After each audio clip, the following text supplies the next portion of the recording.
অন্তর্বর্তী সরকারকে সুখবর সংযুক্ত আরব আমিরাত।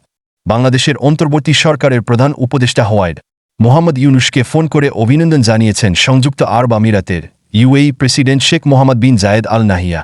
বুধবার তাদের মধ্যে টেলিফোন কথোপকথন হয়।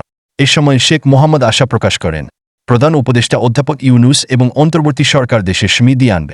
প্রধান উপদেষ্টার প্রেস উইং থেকে এসব তথ্য জানানো হয়েছে। সংযুক্ত আরব আমিরাতের প্রেসিডেন্টকে বাংলাদেশকে অব্যাহত সমর্থনের জন্য ধন্যবাদ জানান অধ্যাপক ইউনূস।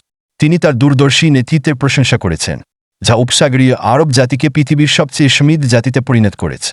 প্রধান উপদেষ্টা বলেন, সংযুক্ত আরব আমিরাত কয়েক দশক ধরে বাংলাদেশের খুব ভালো বন্ধু এবং উপসাগরীয় আরব দেশে লাখ লাখ মানুষ জীবিকা খুঁজে পেয়েছে, যা এটি দক্ষিণ এশিয়ার দেশটির জন্য রেমিটেন্সের একটি মূল উৎস।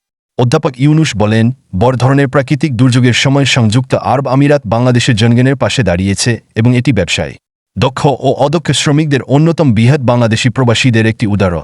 দুই নেতা জনশক্তির কর্মসংস্থান, বর্ধিত বিনিয়োগ ও বাণিজ্য সহ দ্বিপাক্ষিক স্বার্থের বিষয়ে মতবিনিময় করে। তিনি প্রেসিডেন্টকে সুবিধাজনক সময়ে বাংলাদেশ সফরের আমন্ত্রণ জানা। তার দেশ আগামী সময়ে উভয় দেশের স্বার্থকে এগিয়ে নিতে এবং তাদের জনগণের আশা-আকাঙ্ক্ষা পূরণ করতে তাদের সহযোগিতা বাড়াতে আগ্রহী হবে। আরব বিশ্বের সংযুক্ত আরব আমিরাত বাংলাদেশের অন্যতম বৃহৎ বাণিজ্য অংশীদার। অনেক বাংলাদেশি ব্যবসায়ী পূর্ব আফ্রিকার দেশগুলোতে পণ্য রপ্তানির জন্য দেশটির বন্দর ব্যবহার করে। দুর্নীতির রাজনীতি